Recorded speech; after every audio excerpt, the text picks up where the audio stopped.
और व्यूअर्स, अब वक्त है सत्य और तथ्य का।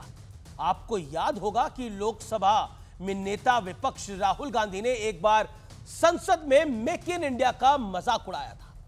उन्होंने कहा था कि मेक इन इंडिया हो ही नहीं सकता। यह वो दौर था जब भारत अपने पैरों पर खड़े होने के लिए एक सपना देख रहा था, आत्मनिर्भर होने का रोड मैप तैयार कर रहा था। सुनिए राहुल गांधी ने उस वक्त क्या कहा था, यह आज आपको सुनना चाहिए और फिर आगे की कहानी मैं आपको बताऊंगा। हिंदुस्तान में आप made in India, made in India, made in India की बात करते रहते हो। मेड इन इंडिया हो ही नहीं सकता। आज बात खत्म हो गई है। मेक इन इंडिया के लोगों की तरह भारत आज शेर की तरह दहाड़ रहा है। एक जमाना था जब डिफेंस सेक्टर बोफोर्स और अगस्ता हेलीकॉप्टर डील के घोटालों के आरोपों में घिरा हुआ था, लेकिन यह आज का भारत है। यह उसी डिफेंस सेक्टर में दुनिया की फैक्ट्री बनता जा रहा है। आंकड़े बताते हैं कि बीते एक दशक में भारत के डिफेंस एक्सपोर्ट में 30% की बढ़ोतरी हुई है, यानी 30 गुना की बढ़ोतरी। भारत अब 100 से ज्यादा देशों को डिफेंस इक्विपमेंट्स एक्सपोर्ट करता है और इसी कड़ी में भारत ने अब स्पेन के साथ मिलकर एक और बड़े इनिशिएटिव की नींव रख दी है। सोमवार को प्रधानमंत्री मोदी और Spanish prime minister Pedro Sanchez ने वडोदरा में टाटा एयरक्राफ्ट कॉम्प्लेक्स का उद्घाटन किया।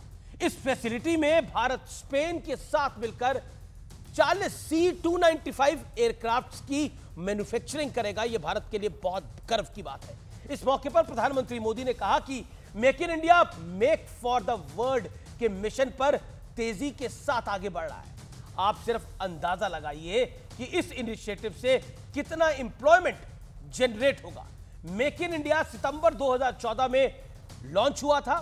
प्रधानमंत्री मोदी का यह सपना आज कैसे हकीकत बन रहा है, 11 साल के अंदर, 10.5 साल के अंदर, ये इसका जीता जागता सबूत है। भारत मोबाइल फोन एक्सपोर्ट करने वाला दूसरा बड़ा देश बन गया है।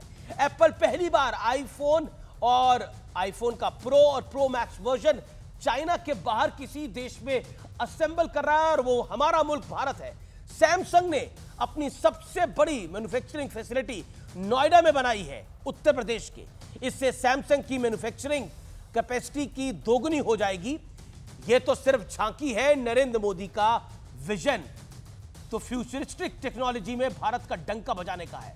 और इसी विजन के तहत टाटा ग्रुप और ताइवान की एक कंपनी के बीच $11 बिलियन के इन्वेस्टमेंट का करार हुआ है और इस कोलैबोरेशन से भारत में अब सेमीकंडक्टर फैब्रिकेशन यूनिट बन रही है।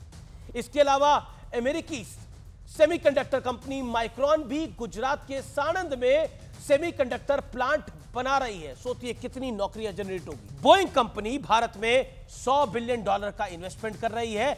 मोदी सरकार का लक्ष्य 2026 तक एरोस्पेस सेक्टर को $63 बिलियन तक पहुंचाना है। यह बड़ा प्लान है। नरेंद्र मोदी हमेशा कहते हैं कि वो ऐसे टारगेट सेट करते हैं जो मुश्किल हो।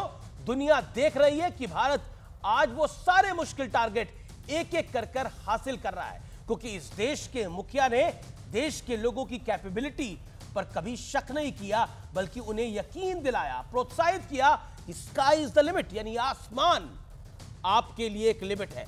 और एक सच्चे लीडर की यही तो पहचान होती है। लेकिन भारत का यह डंका हो सकता है कुछ नेताओं के लिए, विपक्षी नेताओं के लिए शंका हो, लेकिन लोगों के लिए, भारत की जनता जनार्दन के लिए, कोटि कोटि जनता के लिए यह वाकई डंका ही है। नमस्कार।